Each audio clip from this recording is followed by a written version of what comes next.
చూద్దాం రేపు క్యాబినెట్లో ఒకవేళ స్పందన రాకపోతే మా పార్టీ ఎట్లాగో యాక్టివ్గానే ఉంది. ఫీల్డ్లో ఇప్పటికే మా నాయకులందరూ పర్యటన చేస్తూనే ఉన్నారు. మా మాజీ ఎమ్మెల్యేలు కానీ, మా నియోజకవర్గాల ఇన్ఛార్జీలు కానీ, జిల్లా పార్టీ అధ్యక్షులు కానీ ఎక్కడి వాళ్ళు అక్కడ ధర్నాల్లో పాల్గొంటున్నారు, ఎక్కడి వారు అక్కడ కొనుగోలు కేంద్రాలు తిరుగుతున్నారు. ఒకవేళ ప్రభుత్వం కనుక స్పందించకపోతే రైతుల తరపున విస్తృతమైన కార్యక్రమాలకు శ్రీకారం చుడతాం. రేపు ప్రభుత్వ స్పందన చూసి మా కార్యాచరణ ప్రకటిస్తాం.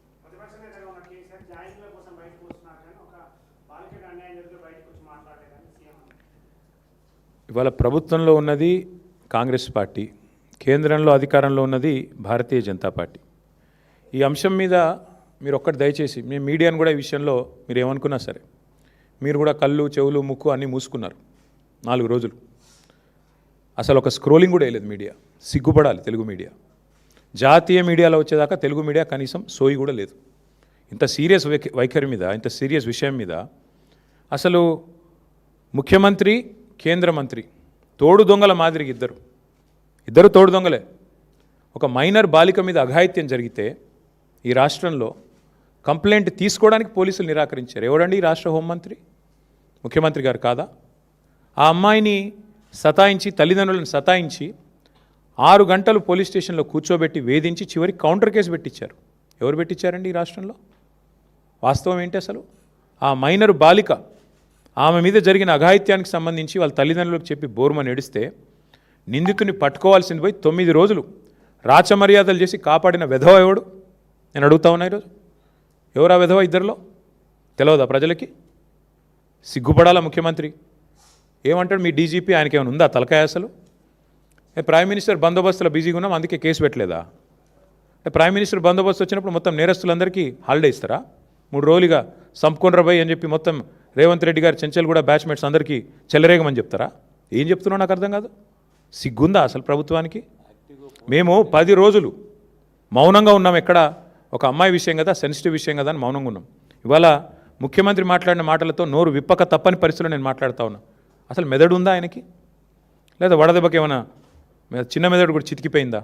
ఏం మాట్లాడుతున్నాడు ఆయన? నాకు అర్థం కాదు. ఏదో మా బావమ్మరి దీంట్లో దొరికినాయి అంటాడు. పెట్టు కేసు, ఎవడొద్దన్నాడు ఆయన నిన్ను? ఏం దొరికినాయి? నీ ఎక్సైజ్ సూపరింటెండెంట్ చెప్పింది కదా, అందులో ఏం దొరకలే, ఏం లేదురా నాయన అని. నువ్వేమైనా ప్లాంట్ చేయబోయినట్టున్నావు. మీ వాళ్ళకి చెప్పేది ఆడ ఇరికియమని చెప్పినట్టున్నావు. అది ఇరికేయలేకపోయాను. నేనేం చేస్తా దానికి? నేనేమంటున్నా అంటే ఇంత చిల్లర రాజకీయం మంచిది కాదు. 9 రోజులు ఒక పాక్సో నిందితుని దేశంలో ఎక్కడైనా వదిలిపెట్టినరా? ఎందుకు నీకు అంత అండర్స్టాండింగ్ ఏంది మీ ఇద్దరికి? నీకు ఎందుకు భయం? ఒక నిందితుడిగా చూడాలా? వారు ఎవరైతే ఏందా ఎందుకు కాపాడినామని అడుగుతున్నా ముఖ్యమంత్రిని. చివరికి ఏం జరిగిందండి వాస్తవం? కేసు రిజిస్టర్ చేయడానికి భయం, మీడియాలో రాయడానికి భయం. ఎవడు చేస్తున్నాడు ఈ మేనేజ్మెంట్ అంతా? నువ్వు, నీ ఫ్రెండ్ కాదా? నీ ఫ్రెండ్ ఆర్ఎస్ బ్రదర్స్ కాదా ఇద్దరు మీరు? ఇది వాస్తవం కాదా? మీడియాకు ఫోన్లు చేసి బతిమలాడింది వాస్తవం కాదా?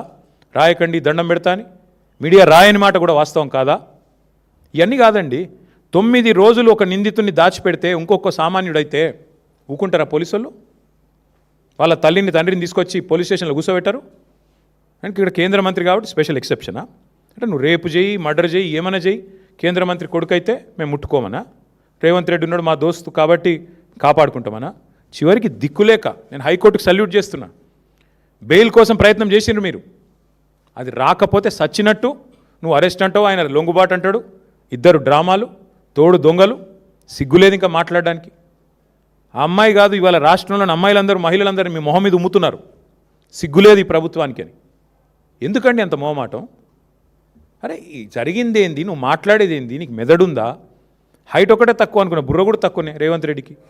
ఇంత అన్యాయమా? ఒక అమ్మాయికి అన్యాయం జరిగితే ఆ అమ్మాయి వివరాలు బయటపెట్టిన వెధవలు ఎవరు బయటపెట్టు. ఇప్పటికి 15 మంది మీద కేసు అయింది పేట్ బషీరాబాద్లో. ఎవరు ఆ వెధవలు? బీజేపీ వాళ్ళు.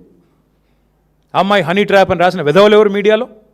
నేను అడుగుతున్నా, ఎవరు ఆ వెధవ మీడియా? ఏది హనీ ట్రాప్ అని చెప్పి మనీ ట్రాప్లో పడ్డ మీడియా ఎవరు? వాళ్ళని అడుగుతున్నా నేను. సిగ్గుందా మీకు అసలు? ఇజ్జతుందా?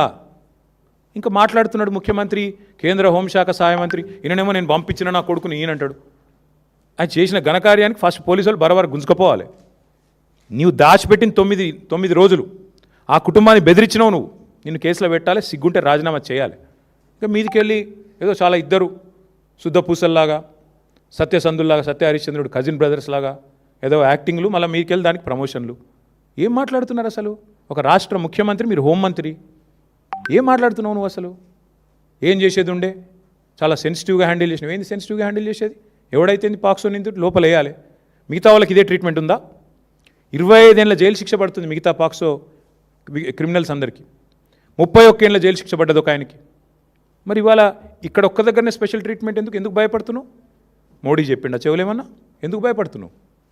ఇంకా సిగ్గు లేకుండా నిన్న పనికిమాలిన మాటలు, పనికిమాలిన ఉపన్యాసాలు. నేను ఒకటే అడుగుతా ఉన్నా రేవంత్ రెడ్డిని, 9 రోజులు ఆ నిందితును కాపాడిన వెధవ ఎవడు? నువ్వా కేంద్ర మంత్రి? చెప్పు. 9 రోజులు ఎక్కడ దాచిపెట్టారు? మీ పోలీసులు అంత పనికి మాలినోళ్ళు అయిపోయినరా? రేవంత్ రెడ్డి రాగానే దొరుకుతలేరా మీకు? కరీంనగర్లో తుపాకులు పట్టుకొని పొద్దున పూట కాలిస్తే వాళ్ళని పట్టుకోవడానికి 15 రోజులు పడుతుంది నీకు. ఎంత దారుణం అండి! రాష్ట్రంలో శాంతి భద్రతలు ఈ స్థాయిలో ఉన్నాయి. నేను ఇంకొక మాట అడుగుతున్నా, బాధగా అడుగుతున్నా బ్రదర్. మొన్నటి ఎపిసోడ్ చూసిన తర్వాత ఈ రాష్ట్రంలో ఎవరన్నా షికాయత్ చేయడానికి ముందుకు వస్తారా బాలికలు? అంటే ఎవడైనా అవతలోడు పలుకుబడినోడైతే మనం పట్టుకోలేము, ప్రభుత్వాలు కలిసిపోతాయి. వల్ల నేను మా నాయకుడు ఆర్ఎస్ ప్రవీణ్ కుమార్ గారికి నేను హృదయపూర్వకంగా అభినందనలు చెప్తా ఉన్నాను. మా పార్టీ జనరల్ సెక్రటరీ, మాజీ ఐపీఎస్, అద్భుతంగా పోరాటం చేసిండు ఆయన.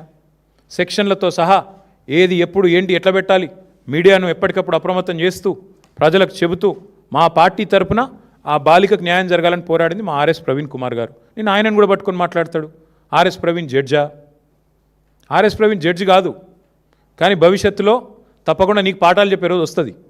అది కూడా చెప్తున్నాను నేను. వస్తుంది, ఆ రోజు కూడా వస్తుంది, ఎక్కువ రోజులు ఏం లేదు. ఎందుకంటే నాకు ఆశ్చర్యంగా ఉంది ఇవాళ రాష్ట్రంలో పరిస్థితి చూస్తుంటే.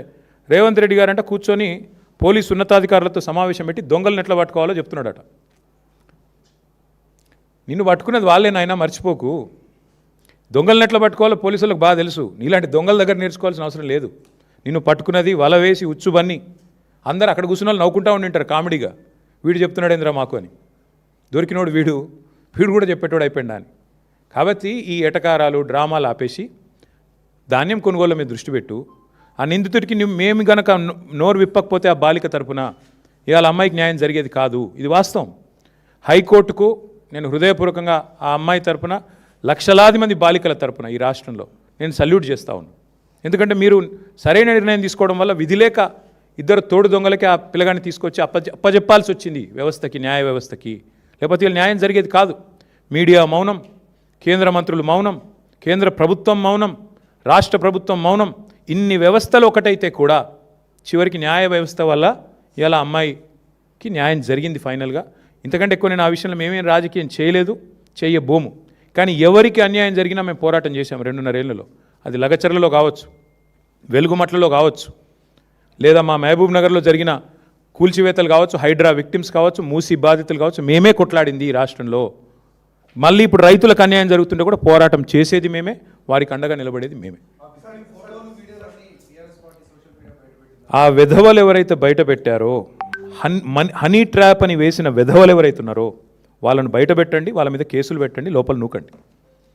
అందులో బీఆర్ఎస్ఎల్ ఎవరన్నా ఉంటే ముఖ్యమంత్రి నేను సవాల్ చేస్తున్నా, బయటపెట్టు.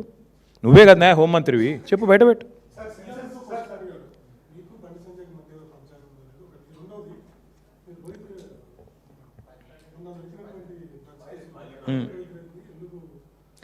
బ్రదర్ నేను ఒక మాట, నేను ఈ పనికి మాలిన డైలాగులు ముఖ్యమంత్రి గారికి ఇప్పుడు కొడతానే ఉంటాడు పాపం. ఆయనకి ఏందో కానీ ఇంకా ముఖ్యమంత్రి అన్న ఫీలింగ్ రాలే ఇంకా ఆయనకి. ఇంకా కూడా ఏదో ప్రతిపక్షంలో ఉన్నట్టు మా మీద దుమ్మెత్తిపోవడం అలవాటుగా ఉంది. అసెంబ్లీ సమావేశాలప్పుడు వాళ్ళ పీసీసీ ప్రెసిడెంట్ అన్నాడు డ్రగ్ టెస్టులు పెట్టండి అన్నాడు. పెట్టరాబాయ్ అని నేనన్నా. మరి ఎందుకు వెనకపోయిందా ప్రభుత్వం? డ్రగ్జు బిగ్జు పెట్టు, టెస్టులు పెట్టు మీ ఎంపీలకు. ఎంతమంది దొరుకుతారో నేను చెప్తా, పేర్లు చెప్తే బాగుండదు. పెట్టు. ఏం మాట్లాడుతున్నాడు ముఖ్యమంత్రి? ఒక చిన్న స్కూల్ పోరగాడు మాట్లాడినట్టు. అప్పుడప్పుడన్నా కొద్దిగా ముఖ్యమంత్రిలా హుందాగా మాట్లాడు. ఎప్పుడో సస్పెండ్ చేసినాం రోహిత్ రెడ్డిని, మీకు తెలియదా? షోకాజ్ నోటీస్ ఇచ్చినాం, సస్పెండ్ చేసినాం. ఇక ముఖ్యమంత్రి ఆయనకు తెలియకపోతే నేనేం చేస్తా దానికి? ఇంకోటి మాట్లాడితే నా బావమరిది ఇంట్లో డ్రగ్స్ దొరికినాయి అంటాడు. నువ్వు ముఖ్యమంత్రివా లేకపోతే దారిన పోయే దానేవా? నా బావమరిది ఇంట్లో ఏం దొరికిందా? ఏది పడితే అది మాట్లాడచ్చు. ఎన్నిసార్లు చెప్తావు సేమ్ అబద్ధం? సిగ్గుందా? వీడి పద్ధతేనా అసలు ఇట్లా మాట్లాడడం? మేము మాట్లాడలేమా? మాట్లాడాలంటే నాకు చాలా ఉంది ముఖ్యమంత్రి గారి గురించి మెటీరియల్, కానీ కొన్ని సభ్యత హద్దులు కూడా ఉంటాయి కొన్నిటికి. ఏది పడుతుంది మాట్లాడడం కదా.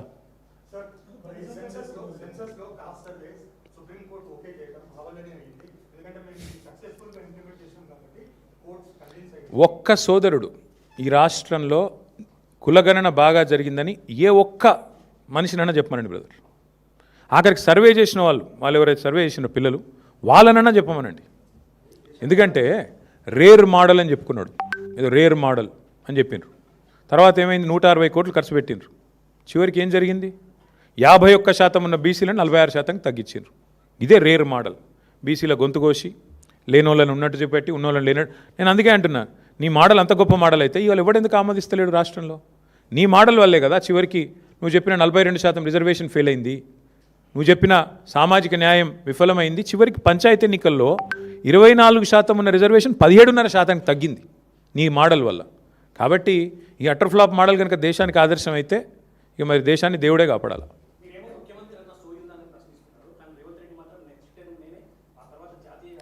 బ్రదర్, చిన్నప్పుడు నేను టీవీ చూసేవాడిని, బాగా చిన్నగా ఉన్నప్పుడు స్కూల్లో ఉన్నప్పుడు సీరియల్ వచ్చేది, ముంగేరి లాల్కే హసీన్ సప్నే.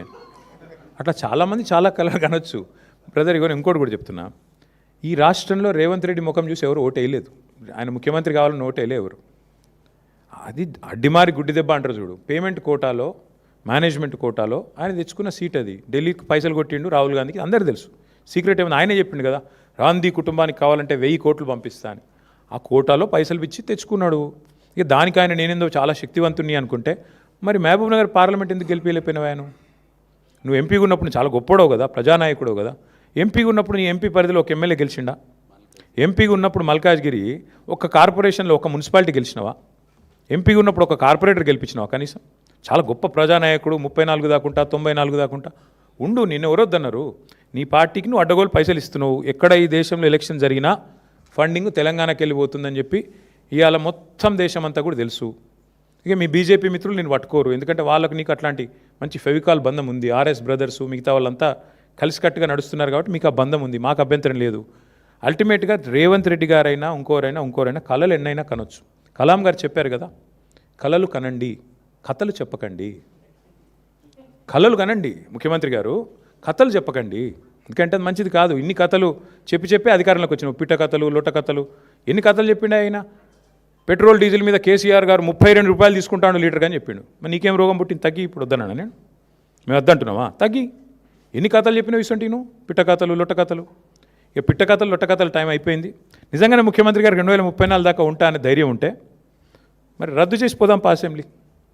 చలో రద్దు చేయి, ఎన్నికలకు పోదాం, ప్రజలు తీర్పిస్తారు. నీకు నిజంగా అంత కాన్ఫిడెన్స్ ఉంటే, ప్రజల్లో అద్భుతమైన పరిపాలన ఉందని, రద్దు చేయిపోదాం. మేము రాజీనామా చేస్తాం, మీరు కూడా రాజీనామా చేయండి. బీజేపీ వాళ్ళు చేసినా చెప్పినా ఆటోమేటిక్గా డిజాల్వ్ అయిపోతుంది.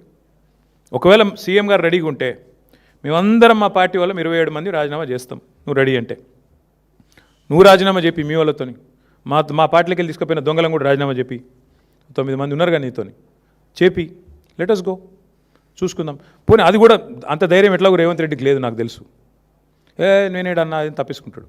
పోనీ మా దాంట్లోకి వెళ్ళి తీసుకుపోయిన దొంగలన్నా రాజీనామా చెప్పి 9 మంది, అదైనా చూద్దాంపా. ఇంత ప్రజానాయకుడివి కదా నువ్వు, చెయ్యి, వెల్కమ్. చెప్పేటోళ్ళు చెప్తారు, దానికి ఏముంది బ్రదర్. ఎవరో ఫ్యూచర్ లేని నాయకుడు, ఆయన ఏదో మాట్లాడతాడు. రేవంత్ రెడ్డి లాంటి ఫ్యూచర్ లేని నాయకుడు. ఫ్యూచర్ సిటీ ఏం సిటీ అయినా అర్థం కాదు, ఫార్మా సిటీ అది. Land acquisition was conditional. Land acquisition యాక్ట్లోనే it was a conditional land acquisition. Clear కట్గా ఏం చెప్పాము, ఇది ఫార్మా సిటీ కోసం సేకరిస్తున్న భూమి అని సేకరించాము.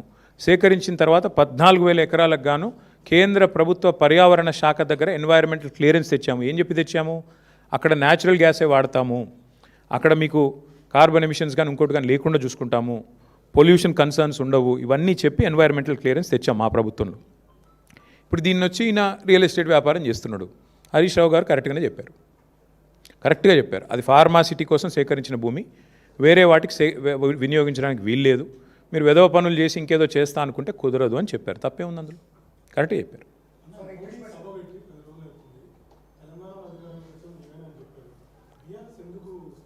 ఏం చెప్పారు ఆయన? ఏం చెప్పలేదు కదా పాపం. ఏం చెప్పారు ఆయన? బంగారం కొనొద్దు అన్నాడు. మేము బంగారం కొనే బ్యాచ్ కాదు, మాకు ఏం చెప్తాం ఆయనకు. సరే ఆయన ఏం చెప్పాడు, ఏదో పెట్రోల్ డీజిల్ తక్కువ వాడమన్నాడు. ఇక ఆయనేమో విదేశాలు తిరుగుతాడు, మనం తక్కువ వాడమన్నాడు, ప్రైవేట్ జెట్ వేసుకొని ఆయన తిరుగుతాడు. ఇక ఇంకేదేదో చెప్పిండు, ఒక 3-4 ముచ్చట్లు. ఏమంటారు, కలిసే ఉన్నారు. కలిసి వచ్చి ఏంది బ్రదర్, వాళ్ళిద్దరు ఎప్పటి నుంచో కలిసి ఉన్నారు. ఇప్పుడు నేను అడుగుతున్నా బ్రదర్, వాళ్ళు కలిసి లేని, కొత్తగా కలిసేది ఏముంది? రేవంత్ రెడ్డి బీజేపీతోని కలిసే ఉన్నారు కదా. ఆర్ఆర్ ట్యాక్స్ అని ప్రధానమంత్రి గారు ఏప్రిల్ 2024లో ఇక్కడ బహిరంగ సభ పెట్టి చెప్పారు. ఆర్ఆర్ ట్యాక్స్ వసూలు అవుతుంది అన్నారు. 2 ఏళ్ళు అయిపోయింది. ఇప్పుడు ఆ మనిషిని మళ్ళీ నాతో రా అంటున్నాడు. దాని అర్థమైంది అంటే 2 ఏళ్ళు నువ్వు వసూలు చేస్తున్నాయని నాకు తెలుసు, నువ్వు చేసే దొంగ పనులన్నీ నాకు తెలుసు, కానీ నాతో కలిసి వస్తే అన్నీ మాఫ్ అవుతాయి. వాషింగ్ మెషిన్, వాషింగ్ పౌడరా ఇది అంటారు చూడు, వాషింగ్ పౌడర్ నిర్మాణం ఏదో వాషింగ్ మెషిన్, అట్లా నేను చూసుకుంటా బిడ్డ నువ్వు రా అని అడిగాడు. కొత్తగా వచ్చేదేముంది చూడరాదు, ఎన్ని ఎగ్జాంపుల్స్ ఉన్నాయి, 100 ఉన్నాయి. హైదరాబాద్ సెంట్రల్ యూనివర్సిటీలో 10,000 కోట్ల కుంభకోణం జరిగిందని నేను చెప్పడం కాదు, సుప్రీంకోర్టు అపాయింట్ చేసిన సెంట్రల్ ఎంపవర్డ్ కమిటీ చెప్పింది. ఎవరికి? నాకు చెప్పలా, కేంద్ర ప్రభుత్వానికి నివేదించింది. మీరు యాక్షన్ తీసుకోండి అని చెప్పింది. ఎందుకు తీసుకోవట్లేదు మోడీ గారు? ఎందుకు ఇంత దయ రేవంత్ రెడ్డి గారి మీద? కలిసి లేకపోతే ఇదంతా ఎందుకు జరుగుతుంది? పొంగులేటి శ్రీనివాసరెడ్డి గారి ఇంటి మీదే ఈడీ రైడ్ అవుతుంది. 2 మెషిన్లు పోతాయి, నోట్లు కౌంట్ చేసే మెషిన్లు 2 పోతాయి. ఇప్పుడు అయిపోయి కూడా 18 నెలలు అయిపోయింది రైడ్ అయ్యి. ఈడీ నోరు విప్పదు, మంత్రి గారు నోరు విప్పరు, పలుకే బంగారం అయింది. దీని అర్థమైంది, దీని భావం ఏంది?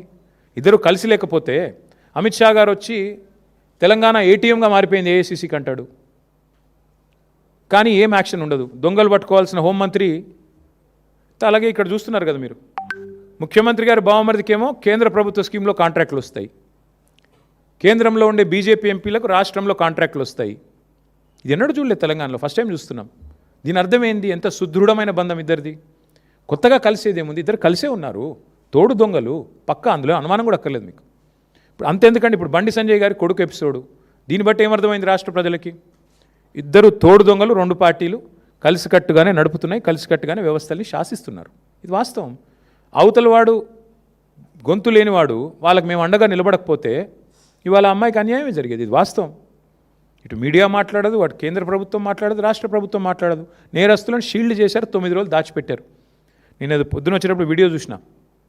ఆ 9 రోజులు ఆ పిల్లగాడు ఎక్కడ దాక్కున్నాడట అంటే ముఖ్యమంత్రి గారి బంధువులు ఎవరిదో హాస్పిటల్ ఉందట, మెడికవరో ఏదో, అందులో దాచిపెట్టి 28వ అంతస్తులు అని చెప్తున్నారు. ముఖ్యమంత్రి గారు సమీప బంధువులు, దగ్గర బంధువులు హాస్పిటల్లో దాచిపెట్టారంట. ఇది పరిస్థితి. నేదో వీడియో చూశాను, వాస్తవం ఏందో మీరు చెప్పాలి. మీడియా పరిశోధనాత్మక జర్నలిజం చేసేది మీరు కాబట్టి మీరు చెప్పాలి, మాకేం తెలుసు. భయ్యా మా మీద ఎన్ని కేసులు పెట్టారు ఇప్పటికీ? అన్నీ ఎదుర్కొంటాం, మాకేం భయం. నేను ఒకటి చెప్తా ఉన్నా బ్రదర్, నేను పారిపోయేటోని కాదు, తండ్రి పేరు దాచుకునేటోని కాదు, కొడుకు పేరు నాకు సంబంధం లేదని చెప్పుకునేటోని అంతకంటే కాదు. దయచేసి కొడుకు పేరు నా పేరు జత చేసి రాయకండి అని గ్యాగ్ ఆర్డర్లు తెచ్చుకునే బాపత కాదు. మా నాన్న పేరు కేసీఆర్, నా కొడుకు పేరు హిమాంశు, నా పేరు కేటీఆర్. నాకు ఆ ధైర్యం ఉంది. ఏ కేసు పెట్టు ఏమన్నా పెట్టుకుని ఎదుర్కొంటా. అన్నీ ఉన్నాయి కాబట్టే, మేము అంత నిజాయితీగా ఉన్నాం కాబట్టే దేనికి భయపడమని చెప్తున్నా. ఓ కరెక్టే. ఎప్పుడు 9 రోజులు దాచిపెట్టి గోరుముద్దలు తినిపించి ఇంట్లో పెట్టుకొని బెయిల్కి అప్లై చేసి యాంటిసిపేటరీ బెయిల్కు కోర్టు వద్దంటే ఇంటరిమ్ రిలీఫ్ కూడా ఇయ్యా అంటే ఇక బాగుండదేమో అని అప్పుడు దిక్కులేక 9 రోజులు.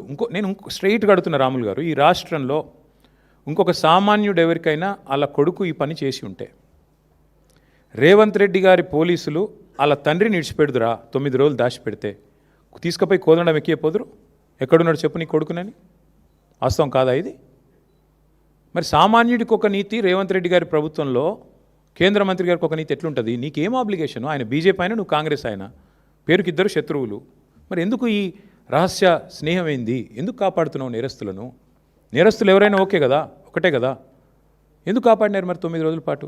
చివరికి దిక్కులేక కోర్టులో రిలీఫ్ లేకపోతే, కోర్టు ద్వారా మీరేదో ప్రయత్నం చేసి చివరికి కోర్టులో రిలీఫ్ రాకపోతే ప్రజల ఒత్తిడి పెరిగి ప్రజా సంఘాలు పేట్ బషీరాబాద్ పోలీస్ స్టేషన్ ముంగట ధర్నాలు చేసే పరిస్థితి వస్తే, మా మహిళా సోదరిమణులు మొత్తం పోయి అంబేద్కర్ కాడపై ధర్నా చేస్తే దిగి రాక తప్పని ఒక అనివార్య పరిస్థితి 2 పార్టీల బొండిగా పట్టుకుంటే అప్పుడు బీజేపీ కాంగ్రెస్ దిగి రాక తప్పని అనివార్య పరిస్థితుల్లో సరెండర్ అయిందా అరెస్ట్ అయిందా నాకు తెలియదు, వాళ్ళిద్దరు తెలుసుకోవాలి. అది మాకు బండి సంజయ్ గారితో మాకేం వ్యక్తిగత పంచాయతీ లేదండి, నాకు ఆయనతో ఎప్పుడూ లేదు. కలిస్తే ఎప్పుడైనా ఎదురుగా మాట్లాడినంత తప్ప నేను ఎప్పుడూ అగౌరవంతో వ్యవహారం చేయలేదు. ఆయనే పనికిమాలిన మాటలు మాట్లాడిండు, ఆయననే మా తల్లిదండ్రులను ఉద్దేశించి అగౌరవంగా మాట్లాడిండు. నేను అయినా కూడా మాట తూలలేదు, ఈరోజు కూడా తూలట్లేదు. నేరస్తుడు ఎవరైనా నేరస్తుడు అనేది మా సిద్ధాంతం, అంతకంటే ఏం లేదు.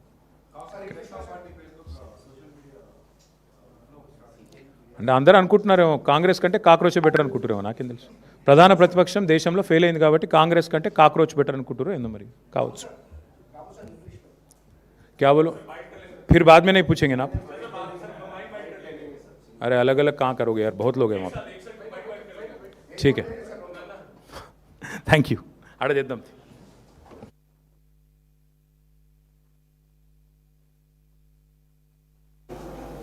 మేము తిరిగి చూసి ఎక్కడికక్కడ రైతులు పడుతున్న ఇబ్బందులు వారి దృష్టికి, ప్రభుత్వ దృష్టికి తీసుకొని రావాలని, ధాన్యం కొనుగోళ్లు ఎక్కడా కూడా జరగకుండా